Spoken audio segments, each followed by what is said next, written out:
Hello. Hi there. It's Vashana coming on for my nightly educational piece. I'm going to be talking to you tonight about something that I actually got a deep dive into today. I thought it was very interesting and would be helpful to the people who tune in and watch these live broadcasts, professional women who are looking to advance their careers.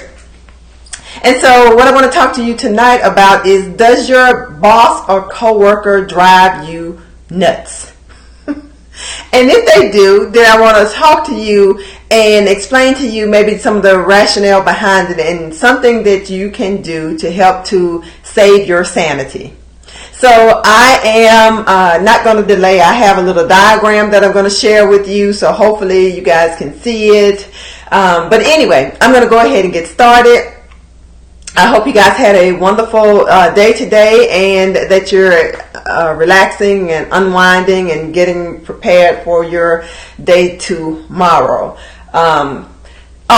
If you're catching this on the replay, type replay in the comments so that I know who saw it live and who saw it on replay. And don't forget to like and share the video because what I'm about to share with you is actually some really great information. It's great insight for you as an employee to help yourself to not only save your sanity, but also to help you to really maneuver some difficult or what could be some difficult situations and do it in such, a profound way. So I am Vashana Weatherspoon, career strategist and excellence accelerator, helping women who feel frustrated in their careers to emerge from stuck and surge to their next level of success. I'm also the host of the Know Your Worth Career podcast that centers around helping women with issues that matter to them in the workplace, in terms of advancement, in terms of having equal opportunities as men, and of course having pay that goes along with it. So we bring on special guests and they talk about different issues and help to provide some very useful tips for people who are going through those situations so that they can figure out how to maneuver those murky waters. And as you can tell, my brain is a little bit fried. I had to actually come home and unwind before I got on this live with you. But I am here to share with you this content before I just turn it in because I am like spent, okay? So, like and share the video. As I may have mentioned already, I'm kind of tuning out. So, at any rate, let's go ahead and get started. So, how many of you have actually taken the DISC assessment before? Usually you would take it at work. A lot of companies actually use it in their organizations. They use it for training primarily, but some people use it for hiring. They use it for all kinds of things. And it's just a personality assessment that you can take, and it gives you some very useful, insightful information about yourself, but not only about yourself, about how you can better work with others in your organization. And I'm shifting my camera here on Instagram. It's looking a little funny. Okay. So at any rate, and you can also go and you can take it online. If you Google in DISC assessment, it's probably one of the first things that'll pop up is this free DISC assessment. I think it's called Personality 1, 2, 3, 4, something like that. Anyway, it's a way that you can take a free DISC assessment. But what I want to talk to you about is if you're having issues with a boss, with a coworker, and they're just like driving you absolutely nuts. You don't like working with them. You feel like they're incompetent and they just don't know what they're doing. I want to invite you to consider that perhaps it's just a function of their personality and that the two of you have two different personalities, and that's what's causing the conflict. That you have different needs because of those personalities, and it requires, that you communicate a little bit differently, that you learn that you need to communicate a little bit differently, first of all, and figure out how to do that in such a way that you create a win-win situation in your workplace, okay? So we're going to discuss, actually I have a little chart that I've drawn up here, and let's see, can you see it over here on Instagram? I'm going to come to you, Facebook, in just a second. But as you can see at the top, it talks about some observable behaviors. You have the D right here, which is for dominant. Oh, maybe we're getting it on both screens. I'm not sure. On the DISC assessment, you have the I, which is influencing. You have the S, which is steadiness. And you have the C, which is conscientiousness. And as you'll see, I have it divided off in quadrants. I have up here high emotion, down here is low emotion. To my left is low assertiveness, and then to the right is high assertiveness. And I'm going to put it in front of my Facebook screen so that you guys can see it over here as well. Hopefully you see it a little bit better because I'm looking at my camera, and let's see. Is that it? Can you guys see that? Let me know if you can see that. Okay. So this is what, in a nutshell, what it boils down to, what it looks like. I'm going to explain this just a little bit. So, when you're having these conflicts with individuals at work, it usually stems from the fact that you have different personalities, and then each personality has a different set of, needs and strengths and characteristics that define it. And I'm not going to go into all of that. If you're really interested in taking a deep dive into it, go and check out one of those free DISC assessments that I mentioned, and it's DISC, the acronym that I just showed on the screen. But wouldn't it be nice if you knew your DISC assessment profile? Okay, thank you. Cheers to your occasion. Thanks for letting me know that you can see it. Wouldn't it be nice if if everybody could hang their DISC profile outside of their door so that everybody would know what their personality type was and how to interact with those people most effectively to get the most out of the work that you guys do together? So this was part of our discussion today. And we thought, yeah, that would be really great to do that. But everybody hasn't taken a DISC assessment. You are not interacting with everybody in such close proximity that it, would be warranted to even do something like that. But what I'm going to share with you, based upon this little sheet that I have here, is how you can observe two different behaviors. Hey, Vanessa, how are you? Thanks for joining. How you can look at two different behaviors for the individuals that you're working with, but specifically those that are really, really driving you nuts. And you can be able to almost pinpoint which one of these four quadrants the individual resides in to help you to figure out how best to interact with them. So the top one, you saw I said at the beginning, I had the high emotions. So you can look at their emotions and how readily they are to, display emotion, whether negatively or positively, and their assertiveness, how assertive they are, how readily are they assertive. Are they the first ones to make a move to go and introduce themselves in a crowd?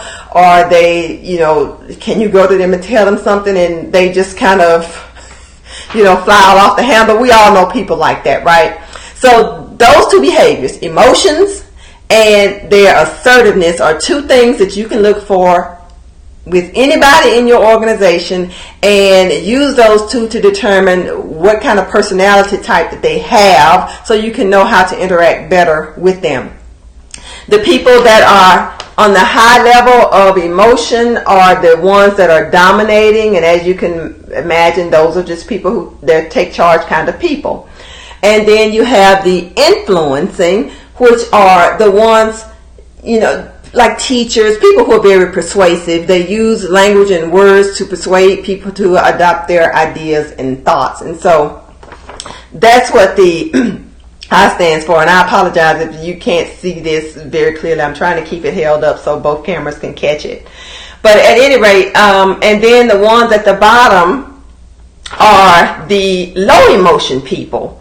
And so these are the ones that are the steadiness, and it's just what it sounds like. They're very steady paced, they're very calm and even. And then you have the C, which is the conscientious people, which are the thinkers. They're the analytical people. They're the ones who give great consideration to things before they make decisions and so forth. So if you have a person who is on this spectrum, the way that this works, and I'm going to alternate screens, the way that this works is that these two at the top, the dominant and the influencing, get along very well together because they have some of the same traits. They're highly emotional. This one is fast to make the dominant, that is fast to make decisions based on emotion. The influencer is slow to make decisions, but they make their decisions based upon emotions related to people and relating and connecting, because they're really big on having relationships with people, and that's very important to them. And so knowing that about somebody, if you know that you have somebody who is highly emotive, then these are, if you have somebody like that, you automatically know they're one of these kind of people. They don't like all the details. Don't give it to them. Give them what they want, which is the answer.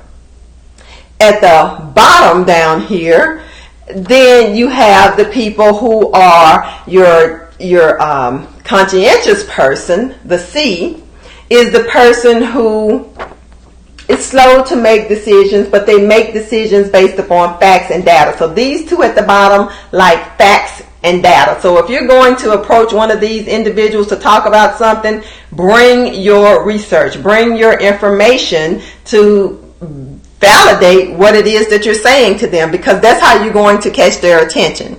And then for the person on this quadrant, right, is that the right one? Yeah, for the steadiness, then they're fast to make decisions, but they make decisions based upon facts and data. So you need to approach those individuals with that kind of information so that you can be most effective in getting your point across. And then you have of course, the assertiveness, the high assertive and the low assertive. And so as you might imagine, the individuals who are on the low assertive side, they get along better with one another. And then the ones who are on the high assertive side, the disc and the steadiness, the dominant and the steadiness, they get along better together.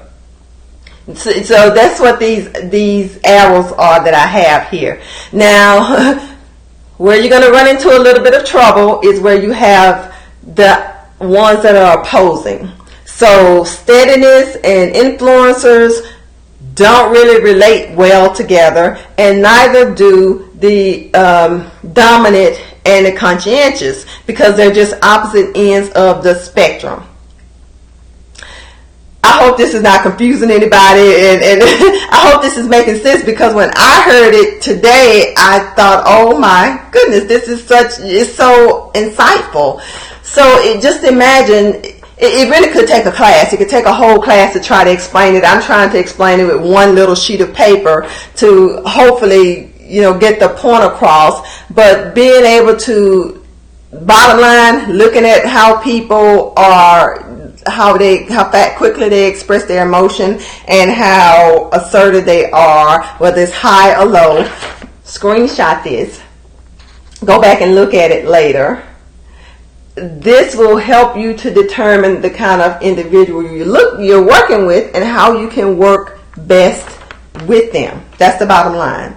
Now, if you have this kind of information and you know what your personality type is, then all you need to do is go and approach the individual that you're having the conversation, I want to say conflict, the person that you're having this conflict with, and just ask for an opportunity to sit down and talk about like what's working well with our work relationship, what's not going so well, and figure out some solutions, because you have a better understanding and insight about, you know, how that person operates and how you can better relate to them. And it's not an opportunity to go and argue or, you know, create the friction or anything. Is really about sitting down at the table and being able to come to consensus about things.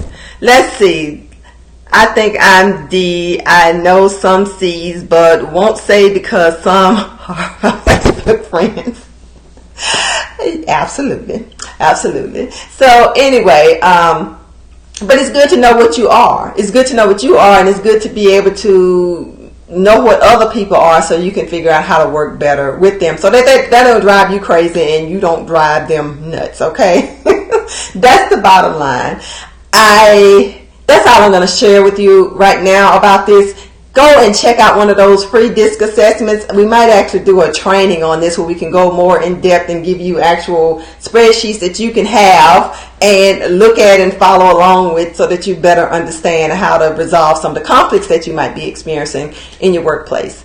So for now, that is all. I hope that did not confuse you and that it actually gave you some insight and some useful information. I'm going to log off now. I invite you to like and share this video. And again, apologize for the sheep, but I was thinking, oh, this is good. I need to share this with, you know, everybody, so that they can figure out how to resolve some of the issues that they're having. And that's it for now. So have a great night. I will see you tomorrow. Like and share the video, and bye-bye.